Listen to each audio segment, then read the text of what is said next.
ہمارے نبی صلی اللہ علیہ وسلم کے پاس ایک صحابی آئے بھیک مانگنے کے لیے. صحیح حدیث ہے.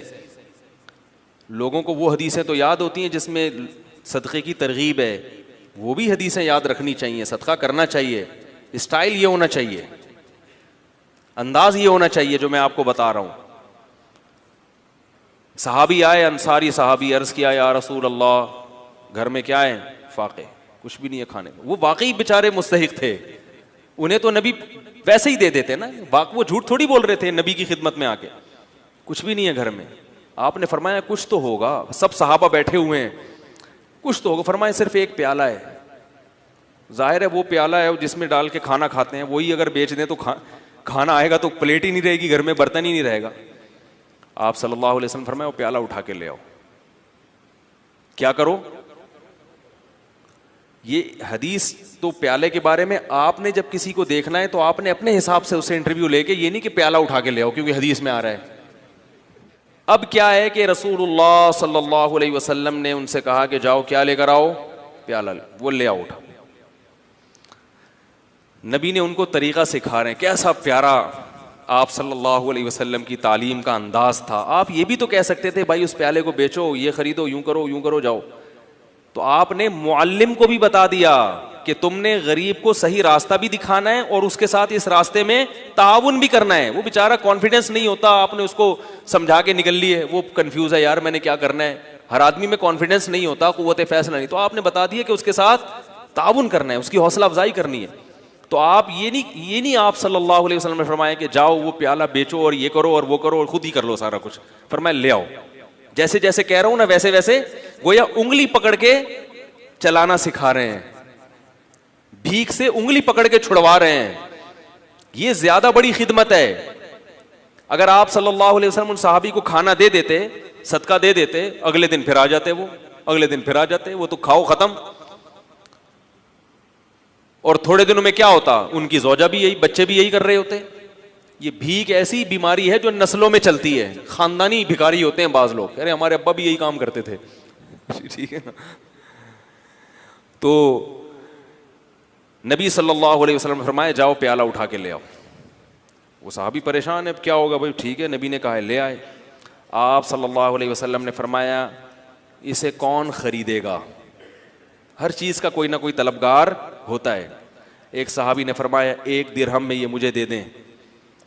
آپ نے فرمایا اس سے زیادہ میں کون خریدے گا؟ بھائی اب بزنس کا تو اصول ہے نا, سرمایہ چاہیے تو جتنا زیادہ سرمایہ لے سکتے ہو. یار بھائی بزنس کا تو اصول ہے, حلال سرمایہ ہے. تبھی یہ یاد رکھو اسلام نے کسی چیز کی قیمت متعین نہیں کی ہے. نبی نے فرمایا دعوا الناس, لوگوں کو اپنے حال پہ چھوڑ دو, قیمتیں متعین مت کرو. ان اللہ هو المسعر, اللہ چیزوں کی قیمتیں خود متعین کرتا ہے. جس چیز کی قیمت اللہ نے بڑھانی ہوتی ہے مارکیٹ سے شارٹ کر دے گا اس کو, جس چیز کی قیمت اللہ نے گھٹانی ہوتی ہے مارکیٹ میں اللہ اس کو وافر مقدار میں پھینک دیتے ہیں. اس لیے اصل اصول یہی ہے کہ کسی چیز کی قیمت متعین نہیں ہے. آپ اپنی چیز دھوکہ نہ ہو اس میں, جس قیمت پہ چاہے بیچیں. لوگ کہتے ہیں وہ تو پھر اتنی قیمت چیز مہنگی ہو جائے گی. بھائی وہ آپ سے نہ خریدے, وہ ساتھ والے سے خرید لے, کیا خیال ہے؟ تو وہ تو خود بخود, ہاں گڑبڑ جب ہوگی جب تاجر مل کے آپس میں ایکا کر لیتے ہیں, معاہدہ کر لیتے ہیں کہ اس سے کم پہ نہیں بیچنا, یہ ناجائز ہے. اسی وجہ سے پھر حکومت کو انوالو ہونا پڑتا ہے, چیزوں کی قیمتیں متعین کرتی ہے. تو آپ صلی اللہ علیہ وسلم نے فرمایا کون خریدے گا؟ ایک صحابی نے کہا 1 درہم میں. آپ نے فرمایا کہ اس سے زیادہ میں کون خریدے گا؟ ایک صحابی نے کہا میں 2 میں خریدوں گا. اس سے زیادہ بولی لگ نہیں رہی تھی. تو آپ صلی اللہ علیہ وسلم نے فرمایا اس سے زیادہ میں کون خریدے گا؟ صحابی نے کیا کہا؟ میں 2 درہم میں. 2 درہم میں خریدا. 2 درہم آپ صلی اللہ علیہ وسلم نے ان صحابی کو دیے. فرمائے 1 درہم سے کلہاڑی لے کر آؤ اور 1 سے اپنے اور اپنے بچوں کے لیے کھانا لے کر آؤ, گزارا چلاؤ فی الحال, کیونکہ اب بھوک کا بھی تو کوئی علاج کرنا ہے نا. تو وہ گئے 1 درہم سے کیا خریدا؟ گزارے لائق. یہ نہیں کہ پیزا لے کے جا رہے ہیں, آج یہ بھی ہوتا ہے. اپنی حرکتیں ٹھیک نہیں ہیں, اتنی ارننگ نہیں ہے جتنا گھر میں خرچہ شروع کر دیا, اور کہہ رہے ہیں خرچے ہی نہیں پورے ہو رہے, خرچے ہی نہیں پورے. اور کہاں سے پورے ہوں گے بھائی آپ کے؟ آپ کی اوقات, دکان آپ کی پکوڑوں کی ہے اور باتیں کیا کر رہے ہو؟ کروڑوں کی باتیں کر رہے ہو. تو اپنی اوقات دیکھ کر اپنے پاؤں پھیلاؤ نا. وہ جو بھی بیچاروں کو ملا ہوگا جو کی روٹی, بھائی فی الحال بیگم میری اپنی عادت کیا ہے کہ میں اکثر میں کبھی بھی کوشش کرتا ہوں کسی بھیک مانگنے والے کو نہیں دوں, الا یہ کہ جب 100% اطمینان ہو جائے کہ واقعی یہ مستحق ہے اور کچھ کر نہیں سکتا, وہ ایک الگ بات. میں جب میرے پاس بھی لوگ کچھ صدقے وغیرہ کے پیسے بھیجتے ہیں, کچھ میں اپنی طرف سے بھی صدقہ کرتا ہوں, تو میں کسی مزدور کو تلاش کرتا ہوں, کیونکہ یہ پتا ہے کہ یہ بیچارہ اگر مالدار ہوتا تو اتنی ٹف مزدوری, بولو بھائی, نہ کر رہا ہو.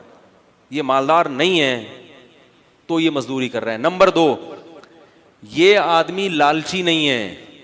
لالچی ہوتا تو محنت گڑھا تھوڑی کھود رہا ہوتا, وہ رکشا تھوڑی چلا رہا ہوتا. تو ایسے آدمی کو بغیر مانگے دے دو, اور سرسری غور کرو کہ زکوٰۃ کا مستحق ہے یا نہیں.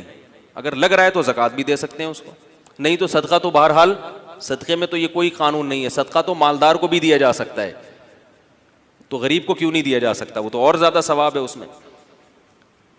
اور بعض دفعہ اگر میرے پاس کوئی بڑا اماؤنٹ ہو تو پھر میں کیا کرتا ہوں, میں کسی غریب سے یہ پوچھتا ہوں, جو انٹرویو لیتا ہوں نا, کہ بھائی آپ یہ کیوں کر رہے ہو, یہ کیا ہے. وہ اس کو نہیں پتا ہوتا یہ مولوی صاحب مجھے چندہ دیں گے. اگر پہلے پتا چل جائے نا تو پھر چھوڑو ہوتے ہیں. پھر آج کل یہ غریب کیا ہوتے ہیں, لمبی لمبی چھوڑنا شروع کر دیتے ہیں, کہہ رہے ہیں مجھے 2-3 کروڑ روپے مل جائے نا, پھر ایسی باتیں شروع کرتے ہیں. ان کو نہیں پتا, ویسا ہی ہے, ہیلو ہائے, اور بھائی طبیعت سیٹ انڈی والان خا ٹول مول.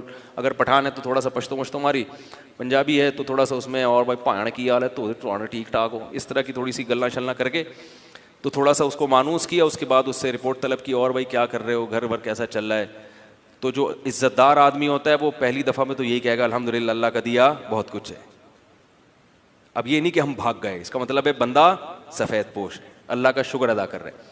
تو بھائی اللہ کا دیا ماشاءاللہ بہت کچھ ہے. بچے کتنے آپ کے؟ جی 2-3 درجن بچے ہیں ماشاءاللہ. ایک مثال دے رہا ہوں, ویسے ہوتے نہیں کسی کے. اور کون ہے گھر میں؟ یار ویسے ہی پوچھ رہا ہوں یار, تنخواہ کتنی ہے؟ کہنا الحمدللہ یہ دہاڑی ہو جاتی ہے. تو اس دہاڑی میں گزارا ہو جاتا ہے؟ ہاں بھائی ہو جاتا ہے. اس کا مطلب ہے کہ گزارا نہیں ہوتا, کیونکہ اس دہاڑی میں اسباب کی دنیا میں اتنے بچوں کے ساتھ گزارا نہیں ہوگا. تو بھائی اس کو لفافہ چپکے سے پکڑاؤ اور پتلی گلی سے نکل لو. اور اس سے زیادہ اچھا کام کیا ہے؟ بعض دفعہ یہ بھی میری کوشش ہوتی ہے, کبھی اس میں کامیاب ہوتا ہوں کبھی نہیں بھی ہوتا, اور کبھی یہ کوشش نہیں بھی کرتا, ٹائم ہی نہیں ہوتا. لیکن میں اس لیے آپ کو بتا رہا ہوں کہ بھائی یہ کام کریں گے تو انشاءاللہ انسانیت کی خدمت ہوگی, اپنی قوم کی خدمت ہوگی, اور اپاہج نہ بنائیں لوگوں کو. پھر میں اس سے کہتا ہوں کہ یار یہ آپ اس سے آسان کام کیوں نہیں کر لیتے؟ یا کوئی واقعی بے روزگار ہے, وہ ایسا بھی ہوا ہے, بھکاری آیا ہٹا کٹا, میں نے کہا آپ کچھ کرتے کیوں نہیں؟ کہہ رہے ہیں یار آج کل روزگار نہیں مل رہا, میں کیا کروں. میں نے کہا ٹھیک ہے آ جاؤ, ہماری مسجد میں کام ہو رہا تھا. میں نے کہا یار یہ سارا کام یہاں نمٹا دو, یہ کر لو, یہ گڈھا آپ کھود دو. آپ مجھ سے 100 روپے مانگ رہے ہو, میں آپ کو 2000 روپے دے دوں گا ایک دن کے, یا 3000 روپے دے دوں گا ایک دن کی دہاڑی. اب فوراً پتلی گلی سے نکل لیا. بھائی جب آپ ہٹے کٹے ہو, آپ کی باڈی سے لگ رہا ہے کہ آپ کدال کسی کے سر پہ بھی مار سکتے ہو, اتنی طاقت ہے, بھائی کیا کرنا ہے؟ اپاہج آدمی اللہ کو پسند نہیں ہے, اور اپاہج بنانے والے لوگ بھی اللہ کو پسند نہیں ہے.